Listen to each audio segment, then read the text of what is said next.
ഓണവിപണി ലക്ഷ്യമിട്ടുള്ള തയ്യാറെടുപ്പ് പെരുമഴയിൽ കുതിർന്നതിന്റെ ഞെട്ടലിലാണ് റാന്നിയിലെ വ്യാപാരികൾ. നഗരത്തെ മുഖ്യ മഴയിൽ വ്യാപാരികൾക്ക് കോടിക്കണക്കിന് രൂപയുടെ നഷ്ടമുണ്ടായി എന്നാണ് വിലയിരുത്തൽ. അർഹിക്കുന്ന നഷ്ടപരിഹാരം കിട്ടിയില്ലെങ്കിൽ കടുത്ത പ്രതിഷേധത്തിലേക്ക് കടക്കുമെന്നും വ്യാപാരികൾ പറയുന്നു.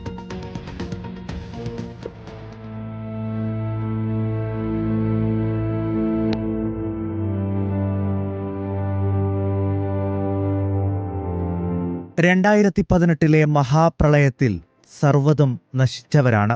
എല്ലാം ഒന്നിൽ നിന്ന് പിന്നെ സ്വരുക്കൂട്ടിയവരാണ്. 8 വർഷത്തിനിപ്പുറം ആ ദുരിതപ്പേമാരി വീണ്ടും എല്ലാം വിഴുങ്ങി. നമ്മൾ ചങ്കിടിച്ചുകൊണ്ടിരിക്കുക. എന്തോ ചെയ്യണം, മുന്നോട്ട് റാന്നിയിൽ ഒരു കച്ചവടം മുന്നോട്ട് കൊണ്ടുപോകണമെന്ന് തന്നെ ചിന്തിച്ചുകൊണ്ടിരിക്കുക. വലിയ നഷ്ടമാണ് എല്ലാവർക്കും ഉണ്ടായിരിക്കുന്നത്.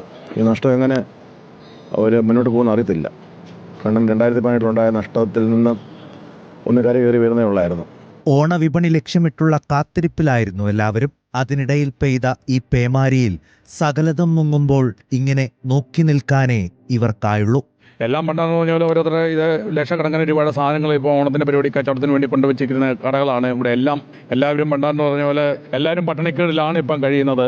ഭാഗ്യാന്വേഷികളെ കാത്തിരുന്ന ലോട്ടറികൾ പോലും പെരുമഴയിൽ ഒഴുകിപ്പോയി. ഒന്നും വേണ്ട, ഇന്നത്തെ ഇതാ മുഴുവൻ പോയി, ഒന്നുമില്ല. ടിക്കറ്റുകൾ മുങ്ങി കിടക്കുക. ടിക്കറ്റ് പോയി എടുത്തോണ്ട് വരും. ഇതുകൊണ്ടല്ലേ എത്ര ലക്ഷം രൂപ എടുത്താൽ നമുക്ക് തന്നെ അറിയത്തില്ല. ഇതുപോലെ ബമ്പർ ഇതുപോലെ കെട്ടായിട്ട് വന്നാൽ കെട്ട് കാണാൻ പോലും ഇല്ല. 5 ലക്ഷം രൂപ എടുത്താനും വന്നാൽ കാണാനില്ല, വെള്ളത്തിൽ ഒഴുകി പോയി. ദുരിതക്കയത്തിൽ സകലതും നഷ്ടപ്പെട്ടവർക്ക് സങ്കടവും ദേഷ്യവും പലപ്പോഴും നിയന്ത്രിക്കാനായില്ല. മേളിൽ നിന്നുള്ള വെള്ളം ഇങ്ങോട്ട് വന്നു കഴിഞ്ഞാൽ ഇതിൻ്റെ ഈ പാവം പിടിച്ചോ, ഇത് ഞങ്ങളെപ്പോലുള്ളവർ എവിടെ പോകും?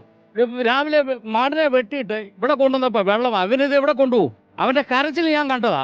ദുരിതപ്പേമാരി പെയ്തൊഴിഞ്ഞാലും ഈ സങ്കടക്കടൽ താണ്ടാൻ ഇവർക്ക് ഇനിയുമേറെ പൊരുതേണ്ടി വരും. റിപ്പോർട്ടർ, പത്തനംതിട്ട.